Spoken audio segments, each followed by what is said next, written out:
এখানে আসলাম।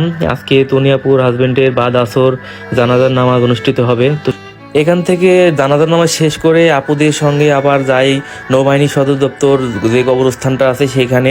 তো সেখানে আমরা এখন যাচ্ছি।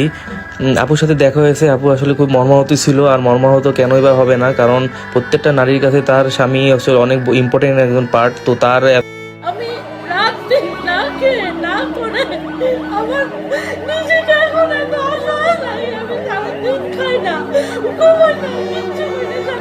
স্বামীর মৃত্যু কোনোভাবেই মানতে পারছে না তনি। বাদাছড় গুলশান আজাদ মসজিদে জানাজা শেষে বনানীর সামরিক কবরস্থানে দাফন সম্পন্ন হয়েছে তনির স্বামী সাদাত রহমানের।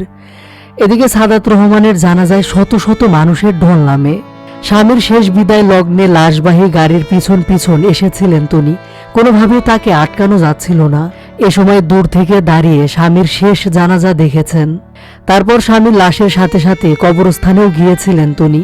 সাদাত রহমানকে সবাই মাটি দিয়ে যাচ্ছিলেন এমন দৃশ্য দূর থেকে দেখেছেন তনি। সোশ্যাল মিডিয়ায় ছড়িয়ে পড়া একজন ব্লগারের ভিডিওতে এমন দৃশ্য দেখা গেল। তবে তনি এখনো মানতে পারছেন না তার স্বামী যে নেই। এর মধ্য দিয়ে শেষ হয়ে গেল অসমাপ্ত এক প্রেমের গল্প, রেখে গেল শুধু নীরবতা, স্মৃতি। এভাবেও যে ভালোবাসা যায় তা দেখিয়ে দিয়েছেন রুবাইত ফাতেমা তনি।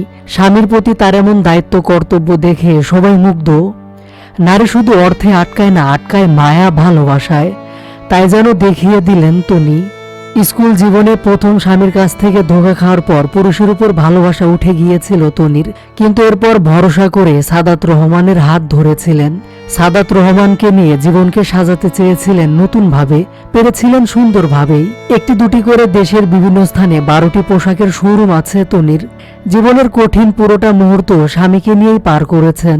সবেমাত্র সফলতা ভোগ করতে শুরু করেছিলেন, কিন্তু বেশি দিন সুখী জীবনযাপন করতে পারলেন না। স্বামীকে হারিয়ে একদম একা হয়ে পড়লেন তনি। কথা ছিল সানবীর বিয়ে হবে, ছোট্ট সারফরাজ বিয়ে করবে, সুন্দর ফ্যামিলি হবে, কিন্তু সাদাত রহমানের আশাটাও পূরণ হলো না। তার আগেই সবাইকে ইতিম করে না ফেরার দেশে পাড়ি জমালেন।